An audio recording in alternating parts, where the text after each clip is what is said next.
Intanto benvenuti in questa bella occasione per il Museo Correr. È un'occasione in cui il Museo Correr riguarda se stesso, riguarda anche un po' la propria identità, non con spirito, come dire, nostalgico, ma proiettati in avanti. Poi adesso vi dirò subito perché. Quindi questa memoria di Carlo Scarpa per noi è importante.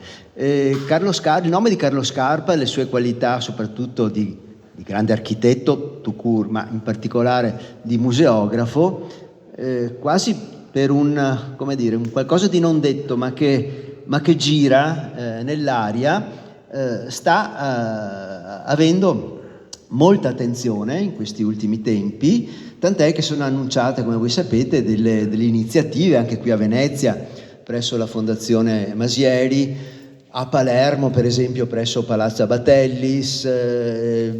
So che importanti restauri stanno per essere compiuti presso i giardini della Biennale, quindi dedicati a ritrovare sue opere, e quindi diciamo ci siamo uniti, ma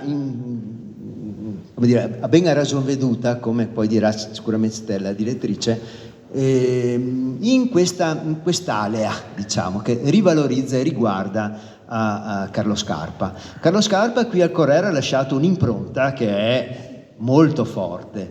Due interventi, come voi sapete. Nel 52-53 è stato chiamato a riaprire il museo dopo la guerra, quindi riallestendo il percorso cosiddetto della civiltà veneziana al piano primo. È stato un intervento per lui, come dire, così un po' inatteso, perché è stato, come dire, incaricato a pochi mesi dalla ormai stabilita inaugurazione, è subentrato proprio in corsa a un progettista che aveva rinunciato all'incarico, Angelo Scatolin, peraltro illustre architetto veneziano, che è nominato assessore all'urbanistica, ha rinunciato all'incarico, e il povero Scarpa in realtà era già impegnatissimo, soprattutto a Palermo.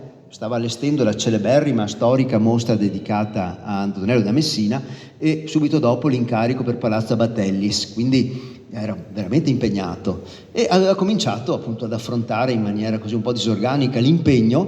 Qui, come dire, a piano terra la parte architettonica era già stabilita, quindi lui interviene soprattutto con arredi museali, museografici, quindi vetrine, quindi teche, supporti per opere, e lo fa in maniera, appunto, purtroppo tra mille altri impegni, tant'è che abbiamo ritrovato le lettere disperate del direttore di allora: professore, mandi i disegni agli artigiani, mancano poche settimane all'inaugurazione, sono là fermi, non sanno cosa fare.